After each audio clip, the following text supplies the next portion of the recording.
Sustainable development has become the popularized expression for Agenda 21.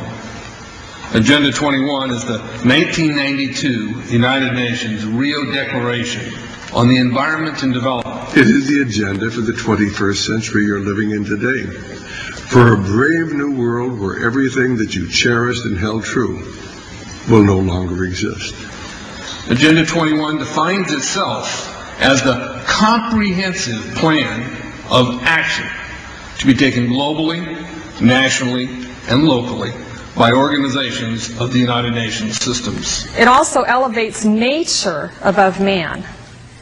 And it contains something called the precautionary principle, where basically you're guilty until you're proven innocent. Sustainable development is the philosophy designed to bring human beings across the globe under the full control of a narrow human elite. It's a 40-chapter document to basically control the world. It's based entirely on socialist control mechanisms. Sustainable developers have designed a global movement coordinated through a global to local action plan to create world government in accordance with certain objectives. These objectives include an end to national sovereignty, the abolition of private property, the restructure of the family unit, and increasing limitations and restrictions on mobility and individual opportunity. The green goal includes the listings of what's not sustainable. A couple of the examples include private property. 728 lists fossil fuels. Golf courses and ski lodges are not. Consumerism. Irrigation is not sustainable. Paved roads. Commercial agriculture. Herbicides, pesticides. Elsewhere, it lists farmlands, pastures, grazing of livestock. And the family unit. The focus of sustainable development is the abolition of private property, societal undermining of the family, and abandonment of the constitutional protection of unalienable rights as described in the Declaration of Independence. You see, I sat on the Santa Cruz Agenda 21 committees. Now, this was a lot of crazy ideas. This was back in the mid-90s. Crazy ideas I heard. Mother Earth's surface wasn't to be scratched. Human beings were to be concentrated into human settlement zones. Educational systems were to focus on the environment as the central organizing principle. All aspects of life were covered. Well, I went to these committees at the request of some people who told me that I needed to understand what was going on, and I came back and I said, this is craziness. This is so silly. It has no chance of having any effect on our society. Well, I was wrong. The United States government's support for sustainable development, Agenda 21, is very clear.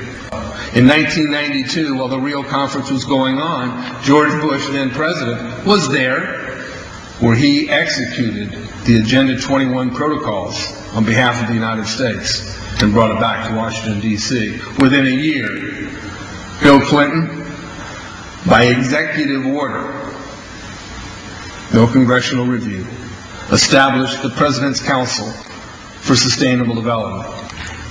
In Santa Cruz, we've got a 2-lane freeway system. We need 4, but what we're getting is hundreds of millions of dollars of federal money to take a dilapidated rail line that Southern Pacific wants to put in the hands of somebody else so that a commuter line can be built along the railroad track.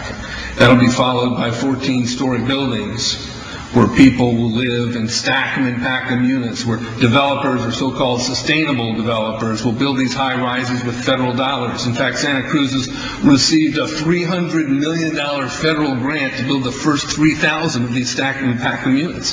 The County Board of Supervisors has said, if you are a sustainable developer, you're immune from any construction defect liability. It's a partnership between selected developers building this new world order and the government using the American taxpayer dollars in order to do it. This is a map of the Wildlands Project. To explain the map, the red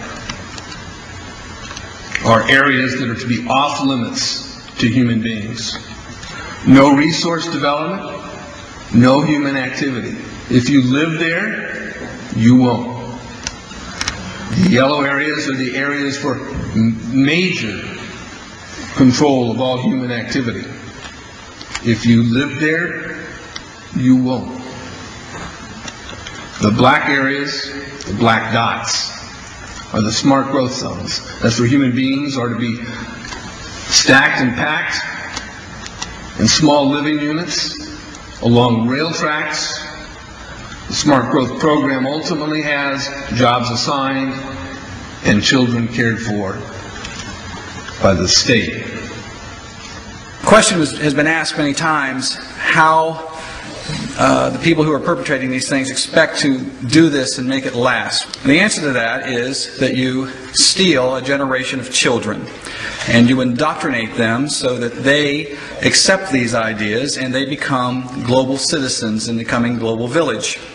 UNESCO came out and declared 2005 to 2015 the decade of education for sustainable development. But they go on to say that it will encompass the 40 chapters of Agenda 21. That is your federal national curriculum. The entire purpose of second grade social studies is to transfer loyalty from the family to the government and teach them about sustainable economic consumption. Students construct their own understandings of reality and realize that objective reality is not knowable. So why bother? The truth is, the truth which keep men free is being suppressed in order to prop up the attitude training agenda. And it moves on. This is our new math called Connected Mathematics. Standard 3 tells us that students learn that mathematics is man-made, that it is arbitrary, and good solutions are arrived at by consensus. Most of us assume 2 plus 2 is always going to equal 4. You're wrong. We might reach a new consensus. How well does it work? Well, they tell you in the teacher's guide in the back, it tells us that because the curriculum doesn't emphasize arithmetic computations done by hand, some students may not do as well on tests assessing computational skills. We believe such a trade-off in the favor of CMP is very much to the student's advantage in the world of work. Our children are mathematically illiterate on purpose. How do I know on purpose? Why isn't this just a basic bad idea? Because the Sustainable Development Plan tells us so. Generally, more highly educated people who have higher incomes consume more resources than poorly educated people who tend to have lower incomes. In this case, more education increases the threat to sustainability. Charlotte Iserby, I owe you an apology. I did not believe for the longest time it was a deliberate dumbing down. I thought the dumbing down was a natural consequence of a bad idea. Folks, it's deliberate. It's deliberate. The sustainable globalist goal is the orchestration of a planned fall of American principles, values, and lifestyles. The effect on the average American will be devastating. With modernizing technology, the ordinary person will live without independence, privacy, or substantive rights. Another press conference that I attended was the ICLEI group, the International Committee for Local Environmental Initiatives. It helps in the implementation of Agenda 21 in all of our local communities. And one of the speakers was Harvey Reuven, who happens to be the vice chair of ICLEI. And I asked him about the correlative rights that Americans derive from the United States Constitution and the Bill of Rights. And that, of course, is your individual liberties, your private property, your freedom of speech. Asked about it clashing with Agenda 21. And you know what his response was? Individual rights must take a back seat to the collective.